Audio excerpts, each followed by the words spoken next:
नमस्कार, आप देख रहे हैं लाइव इंडिया हर पल। मैं हूं आपके साथ रेखा मिश्रा। लोकसभा चुनाव का बिगुल बजते ही तमाम नेताओं और पार्टियों के साथ साथ पुलिस प्रशासन भी जो है वो सतर्क मोड में नजर आ रही है और इसी को लेकर के सुरक्षा व्यवस्था के चाक चौबंद जो है वो इंतजाम किए जा रहे हैं। जहां प्रशासन की ओर से लगातार सुरक्षा पर पैनी नजर रखी जा रही है, वहीं अगर नेताओं की बात करें तो लगातार सभी नेताओं की ओर से रैलियां की जा रही है, जनसभाओं को संबोधित किया जा रहा है और साथ ही जनता को रिझाने की कोशिश की जा रही है। लेकिन इन सब के बीच अगर हम प्रशासन की बात करें तो प्रशासन जो है वो काफी अलर्ट मोड पर नजर आ रही है और इसकी बानगी जो है वो सभी जगहों पर देखने को मिल रही है। फिलहाल हम सीधे चलेंगे उत्तर प्रदेश की राजधानी लखनऊ, जहां इस वक्त हमारे सहयोगी सत्येंद्र जो हैं वो मौजूद हैं और उन्हीं से हम जानने की कोशिश करेंगे कि लोकसभा चुनाव को लेकर के, सुरक्षा व्यवस्था को लेकर के पुलिस प्रशासन कितनी अलर्ट मोड पर नजर आ रही है। सत्येंद्र,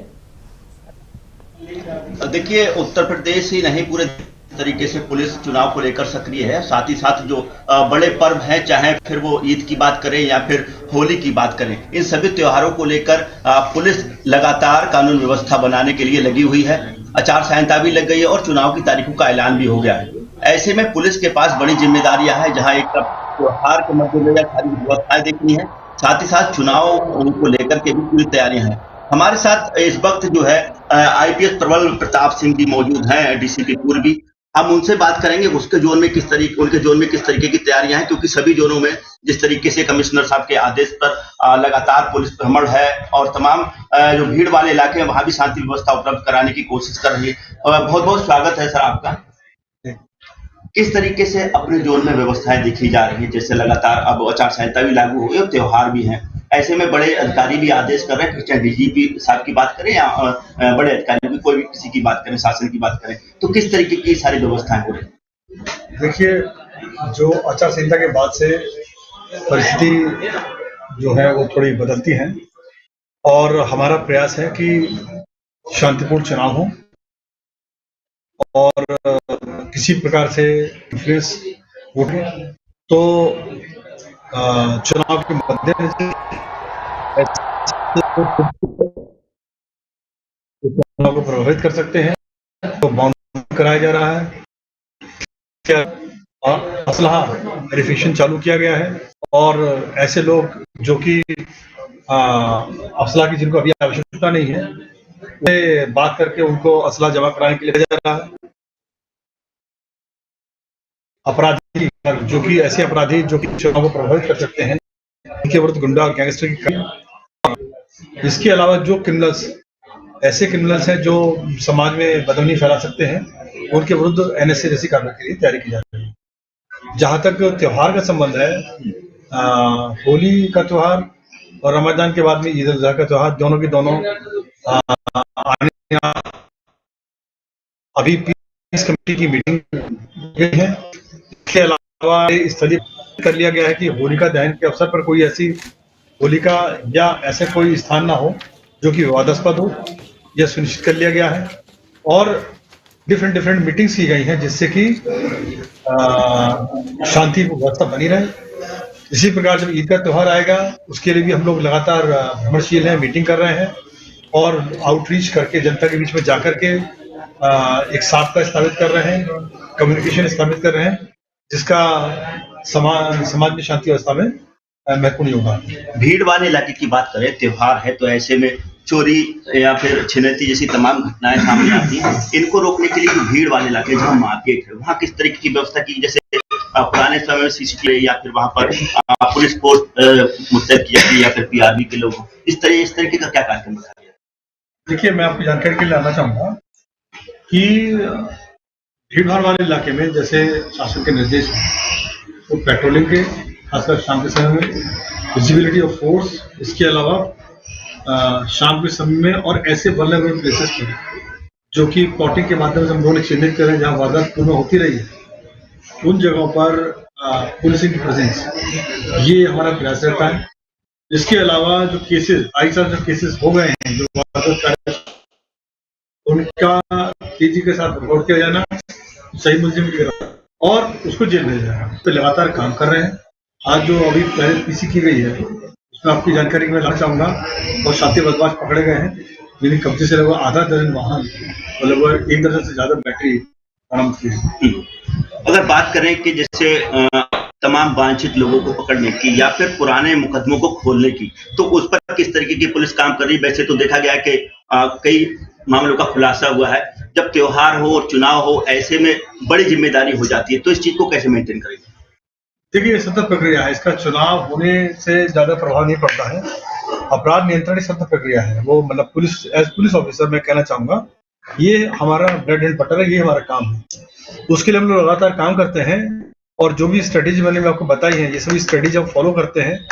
हमारे पास अपनी टीम्स हैं जो काम करती हैं कॉन्टिन्यूसली, हमारे पास डेटा बैंक है, हमारे पास मेथड्स हैं, सॉफ्टवेयर है, जिसके माध्यम से हम एरियाज प्लॉट करके जहाँ वारदात हुई है उनको चिन्हित करके उस एरिया को इन्फेस्ट करते हैं, कई बार कैमरास के माध्यम से, और यदि फिर भी वारदात कारित हो जाती है तो उसको वर्कआउट करते हैं। तो रेखा जी हमारे साथ थे डीसीपी पूर्वी, जिन्होंने तमाम जानकारी दी है। साथ ही साथ पूरे लखनऊ के सभी जोनों में लखनऊ के कमिश्नर एसबी सरवलकर के निर्देशानुसार लगातार पुलिस भ्रमणशील है और जहां पर भीड़ वाले इलाके हैं वहां पैनी नजर बनी हुई है। साथ ही साथ सीसीटीवी कैमरों के साथ साथ ड्रोन कैमरों से भी जहां सेंसिटिव जगह होगी वहां भी निगरानी रखी जाएगी और चुनाव के साथ साथ सभी त्योहारों को लेकर के पुलिस लखनऊ में पूरी तरीके से अलर्ट है। रेखा जी, बिल्कुल, पुलिस जो है वो पूरी तरीके से अलर्ट मोड पर है। सत्येंद्र, मैं चाहूंगी कि एक सवाल आप और उनसे करिए, चूंकि लोकसभा चुनाव तो है ही, लेकिन इसके साथ ही बीच में होली का भी त्योहार है। ऐसे में त्योहार को लेकर के क्या कुछ तैयारियां हैं? चुनाव से पहले जो है वो होली का त्योहार है और त्योहार को लेकर क्या इंतजामात किए गए हैं? त्योहार से चुनाव से पहले जो त्योहार है उसको लेकर के जो पुलिस की तरफ से जो जानकारी वो तो दे ही दी गई, लेकिन हाँ अपील जरूर है क्षेत्र के लोगों से। क्या अपील रहेगी सर? क्योंकि होली का त्योहार बड़ा कभी कभी हुड़दंग हो जाता है, माहौल बिगड़ जाता है, क्या अपील रहेगी उन लोगों को? मैं आपके चैनल के माध्यम से ये जनता से अपील करूंगा कि अल्टीमेटली आपको इसी समाज में रहना है, तो सांप्रदायिक सौहार्द और जो सामाजिक सद्भाव है ये बरकरार रहना चाहिए। सभी को शांतिपूर्ण तरीके से और उल्लासपूर्ण तरीके से अपने त्योहार को मनाना चाहिए। हाँ, हम इस बात का विश्वास दिलाते हैं एज पुलिस ऑफिसर, मैं विभाग की तरफ से आपको विश्वास दिलाता हूँ, यदि कोई बदतमीजी फैलाने का प्रयास करेगा या ऐसा कोई असामाजिक तत्व जो ये सोचे कि वो बदतमीजी फैला दे और उसके बाद में बच जाएगा, तो आपके चैनल के माध्यम से मैं ऐसे लोगों को सचेत करूंगा कि ऐसे लोगों के खिलाफ सख्त से सख्त कार्रवाई की जाएगी। हमारी पैनी नजर सभी के ऊपर है और किसी को भी माफ नहीं करना। होली के त्योहार पर तमाम जो सीमावर्ती क्षेत्र है वहां से जो मादक पदार्थों की तस्करी की जाती है, होली के टाइम देखा जाता है अवैध दारू और आपका क्षेत्र कई जिलों से जुड़ा हुआ है, तो सीमाओं पर किस तरीके की तैनाती है? ये भी एक सतत प्रक्रिया है। जो ये ऐसा नहीं है कि सिर्फ त्योहार के समय में आने पर आमद बढ़ जाती है, बात सही है, खासकर होली के त्योहार पर। तो हम लोग चिन्हित कर रहे हैं और डिस्ट्रिक्ट एक्साइज ऑफिसर से और एक्साइज डिपार्टमेंट से हमारा कोऑर्डिनेशन है, उनके साथ मिलकर के हम लोग डिफरेंट जगह पे रेड करते हैं।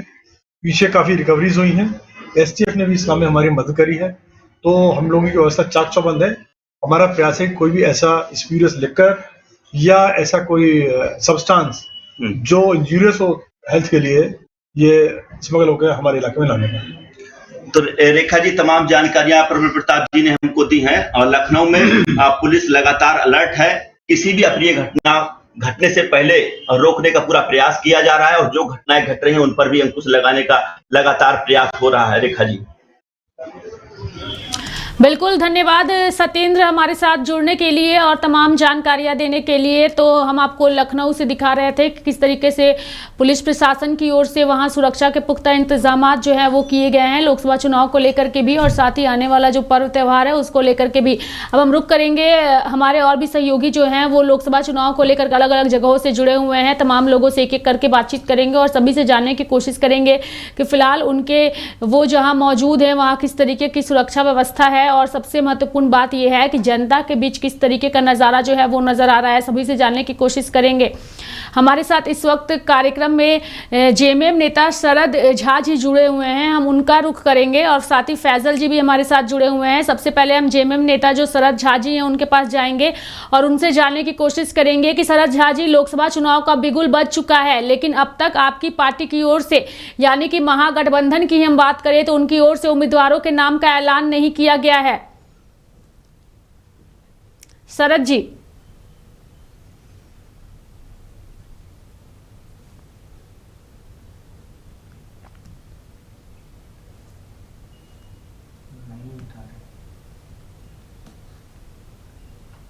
शरद जी आपकी आवाज नहीं मिल पा रही है दर्शकों को। मैं चाहूंगी कि आपसे फिर मैं दोबारा जुड़ने की कोशिश करूं, लेकिन आपको बता दें, दर्शकों को बता दें कि लोकसभा चुनाव का बिगुल बज चुका है और बिगुल बजते ही तमाम पार्टियों की ओर से तैयारियां जो है वो शुरू कर दी गई है। कई जगहों पर सभी उम्मीदवारों के नाम का ऐलान कर दिया गया है, लेकिन अगर हम झारखंड की बात करें तो झारखंड में कई ऐसी जगहें हैं जहां अभी भी उम्मीदवारों के नाम का ऐलान नहीं किया गया है। वहीं अगर हम महागठबंधन की बात करें तो महागठबंधन की ओर से अब तक अपने पत्ते नहीं खोले गए हैं और ना ही सीटों का बंटवारा जो है वो तय हो पाया है। ऐसे में बिगुल जो है वो बज चुका है। एक बार फिर हम कोशिश करेंगे कि शरद जी से जुड़े, जो कि जेएमएम के नेता हैं, और उन्हीं से जानने की कोशिश करें कि आखिर क्या वजह आन पड़ी कि इतना वक्त जो है वो लग गया। शरद जी, महागठबंधन की सरकार झारखंड में है। झारखंड मुक्ति मोर्चा के साथ हमारे सभी नेता, चाहे सांसद हो, विधायक हो या कोई भी कार्यकर्ता हो, हम लोग लगातार जनता के बीच जा रहे हैं, जनता के लिए काम कर रहे हैं। इसलिए झारखंड में जो है इस बार गठबंधन सभी सीटों पर विजय हासिल करेगी। जनता के पास हम लोग लगातार 4 साल से जा रहे हैं, इसलिए हम लोग को चुनावी बिगुल से कोई मतलब नहीं है। हम लोग लगातार जनता के संपर्क में है, उनके कामों को कर रहे हैं। इसलिए हम लोग ये तय करेगा गठबंधन के लोग जो किनको चुनाव में उतारना है।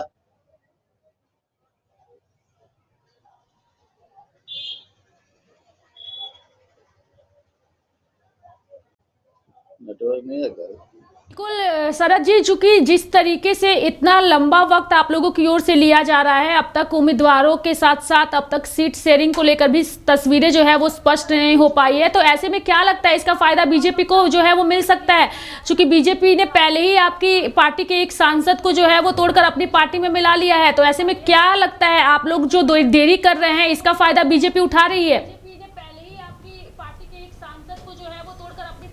दिया कि हम लोग लगातार जनता के बीच में जुड़े हुए हैं, लगे हुए हैं और हमारी जो केंद्रीय कमेटी है वो बहुत जल्द ही निर्णय लेंगे और गोड्डा लोकसभा में कांग्रेस को उम्मीदवार देगी। बिल्कुल, चूंकि पार्टी के आला कमान जो है वो निर्णय लेंगे। खबरें ये भी सामने आ रही है शरद जी, चूंकि आप लोग जो हैं आपकी पार्टी की ओर से जो मंत्री हैं, यानी कि राज्य में जो मंत्री हैं, उन्हें भी जो है वो लोकसभा का टिकट मिल सकता है। इसको लेकर के क्या कुछ कहना चाहिएगा आप लाइव इंडिया हर पल के टीवी स्क्रीन पर? देखिए, वो केंद्रीय कमेटी निर्णय लेगी, लेकिन अभी तक जो बात सामने आए है इसमें कुछ विधायकों को भी लोकसभा चुनाव लड़ाया जाएगा और अगर कोई मंत्री चुनाव लड़ना चाहते हैं तो उनको भी चुनाव लड़ा जाएगा। बिल्कुल शरद जी, चूंकि आपसे एक सवाल यही रहेगा कि जिस तरीके से कल्पना सोरेन लगातार पार्टी को एकजुट करने में लगी हुई हैं, लगातार उनकी रैलियां भी हो रही है, लेकिन जिस तरीके से जेएमएम की एक सांसद की बात करें, यानी कि विजय हांसदा की बात करें, तो उनके खिलाफ आप ही की पार्टी के नेता यानी कि लोबिन हेम्ब्रम ने मोर्चा जो है वो खोल रखा है और खुलकर उनका विरोध कर रहे हैं। कितना नुकसान उठाना पड़ सकता है आपकी पार्टी को इसको लेकर, चूंकि लोबिन हेम्ब्रम खुलकर उनका विरोध कर रहे हैं? देखिए, इससे कोई असर नहीं पड़ने वाला है। विजय हांसदा जी जो है लगातार जो अपने क्षेत्र में जो काम किए हैं उसी के बदौलत चुनाव लड़ेगी और हर एक पार्टी में कहीं ना कहीं कुछ बात होती है, वो बैठ के हम लोग मिल बैठ के उसका समाधान निकालेंगे और झारखंड में सभी सीटों पर गठबंधन की विजय होगा। भले आप कर रहे हैं, लेकिन पार्टी का अंतर कलह जो है वो इतना ज़्यादा है कि वो नज़र नहीं आ रहा है कि आप ही की पार्टी के नेता जो हैं वो आपकी पार्टी की कार्यशैली और नेताओं का विरोध कर रहे हैं, और ऐसे में इसका फायदा जो है वो दूसरी पार्टी के नेता उठाते हुए नजर भी आ रहे हैं। देखिए, आपसी विरोध में किसी पार्टी को फायदा नहीं होता है। हम लोगों ने जनता के बीच में जाके काम किया है, जनता हमारे साथ है, हमारी पार्टी पर विश्वास है, गठबंधन के पार्टी पर विश्वास है, और उसी का लाभ हम लोग को मिलेगा।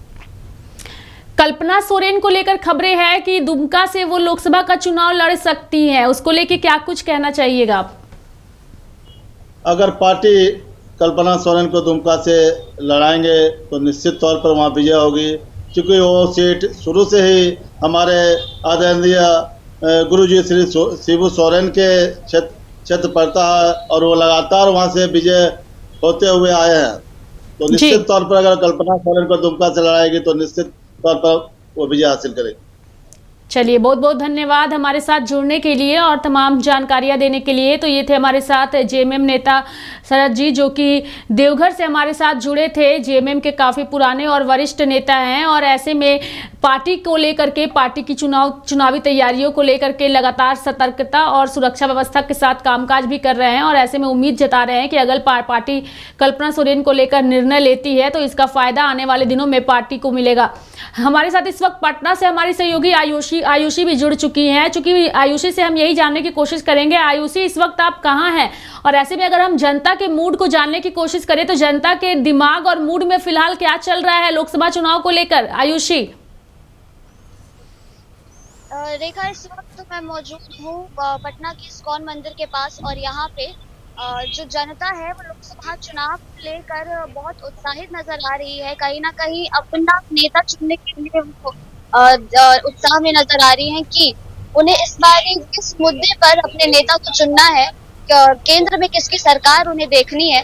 और यहाँ पे कुछ जो लोग हैं वो भी हमारे साथ मौजूद है, हम उनसे बातचीत करने की कोशिश करेंगे कि लोकसभा चुनाव में वो किसकी सरकार चाहती है।